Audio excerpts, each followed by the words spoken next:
అనగనగా ఒక గ్రామం. దసరా ఉత్సవాల కొరకై పెద్ద విగ్రహాన్ని శిల్పాచార్యుడు తయారు చేశాడు. ఆ శిల్పాన్ని నగరంలోని వ్యాపారస్తులకు అమ్మదలిచాడు.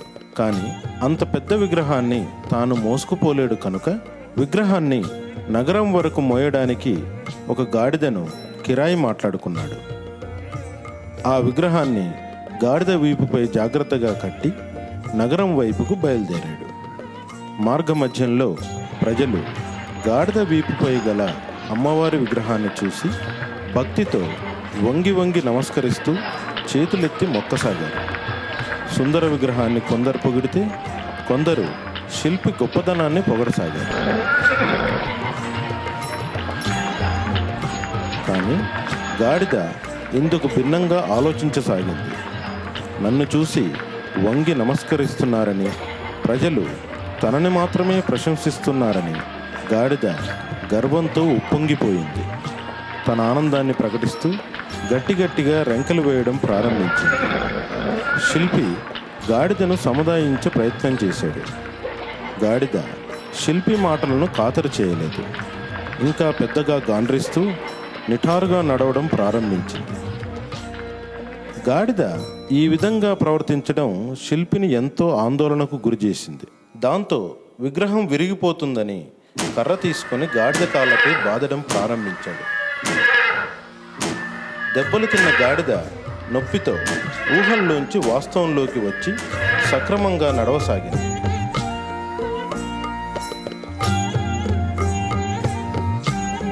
ఈ కథ వల్ల మనం నేర్చుకున్న నీతి ఏంటంటే, మూర్ఖులకు బెత్తం దెబ్బలే సరైన పాఠం. గాడిదకు బుద్ధి వచ్చింది. ఒక పేద కుమ్మరి వద్ద కుక్క, గాడిద ఉండేవి. కుక్క కుమ్మరి ఇంటికి మరియు కుండలకు కాపలాగా ఉంటూ విశ్వాసంగా ఉండేది. ఒకరోజు గాడిద తనలో తాను ఈ విధంగా అనుకోసాగింది: ఎంతో కష్టమైన పనులు చేస్తూ పెద్ద పెద్ద బరువులను ఇంటి నుండి బజారుకు, బజారు నుండి ఇంటికి నిత్యం మోస్తూ ఉంటాను. అయినప్పటికీ కట్టెతో నన్ను అదలిస్తూ ఉంటాడు. పాచి అన్నాన్ని ఆహారంగా పడేస్తాడు. నన్ను హీనంగా చూస్తూ ఉంటాడు. కానీ కుక్కను మాత్రం ప్రేమగా చూస్తాడు. ఆప్యాయంగా హత్తుకొని ఒళ్ళో కూర్చోబెట్టుకుంటాడు. దానిని బంధించకుండా స్వేచ్ఛగా వదిలేస్తాడు. మంచి మంచి మాంసపు ముక్కలను ఆహారంగా ఇస్తాడు.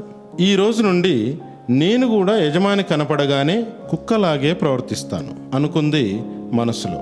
ఆ సాయంత్రం యజమాని రాగానే గట్టిగా అరుస్తూ కుక్కలా తోకూపుకుంటూ కాళ్లపై నిల్చొని యజమాని ఎదురుగా పరుగు తీసింది.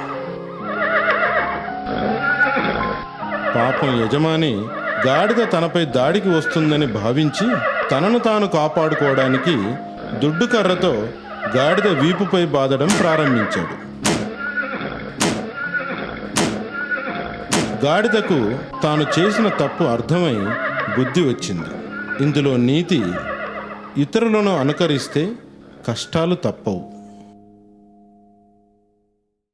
ఎన్నైనా ఉపన్యాసాలు చెప్పవచ్చు గాని మనస్సును స్వాధీనపరచుకోవడం కష్టం. ఎదుటి వాళ్ళకి ఎన్ని విషయాలైనా తెలపవచ్చుగా.